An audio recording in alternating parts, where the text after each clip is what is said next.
ಕೀರ್ತನೆ 2. ಅಭಿಷಿಕ್ತನ ಅಧಿಪತ್ಯ.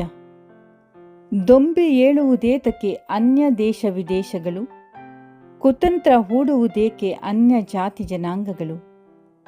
ದೇವನಿಗೂ ಅವನಭಿಷಿಕ್ತನಿಗೂ ವಿರುದ್ಧವಾಗಿ ನಿಂತಿಹರು ನೃಪರು ಸಮರ ಸನ್ನದ್ಧರಾಗಿ, ಸಮಾಲೋಚಿಸಿಹರು ಸಚಿವರು ರಹಸ್ಯವಾಗಿ.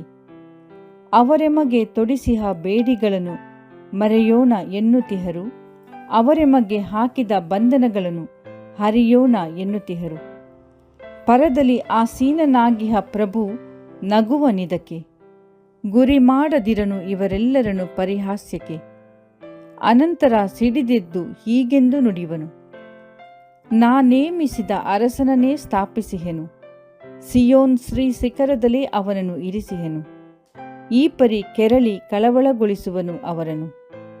ಕೇಳಿರಿ ದೈವಾಜ್ಞೆಯನು, ಆತನು ಎನಗಿಂತೆಂದನು, ಈ ದಿನ ನಾನಿನ್ನ ಹಡೆದಿಹೆನು, ನೀನೆನಗೆ ಮಗನು. ಕೇಳಿದೆಯಾದರೆ ನಿನಗಧೀನ ಮಾಡುವೆನು ರಾಷ್ಟ್ರಗಳನ್ನು, ಕೊಡುವೆನು ನಿನಗೆ ಸ್ವಾಸ್ಥ್ಯವಾಗಿ ಜಗದ ಆದ್ಯಂತವನು. ನೀ ಬಡಿದು ಹಾಕುವೆ ಕಬ್ಬಿಣದ ಗದೆಯಿಂದವರನ್ನು, ನೀ ಒಡೆದು ಹಾಕುವೆ ಮಣ್ಣಿನ ಮಡಕೆಯಂಥವರನ್ನು.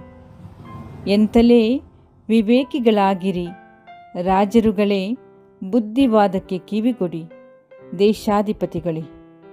ಭಯಭಕುತಿಯಿಂದ ಪ್ರಭುವಿಗೆ ಸೇವೆ ಮಾಡಿರಿ, ನಡುಗುತ್ತಾ ಆತನ ಪಾದಪೂಜೆ ಮಾಡಿರಿ. ಇಲ್ಲದಿರೇ ಭುಗಿಲೆದ್ದೀತು ಆತನ ಕೋಪಾವೇಶ, ಮಾರ್ಗ ಮಧ್ಯದಲ್ಲೇ ಕಾದಿರಬಹುದು ನಿಮಗೆ ವಿನಾಶ. ಆತನನ್ನು ಆಶ್ರಯಿಸುವವರಿಗಿದೆ ಸೌಭಾಗ್ಯ ಸಂತೋಷ.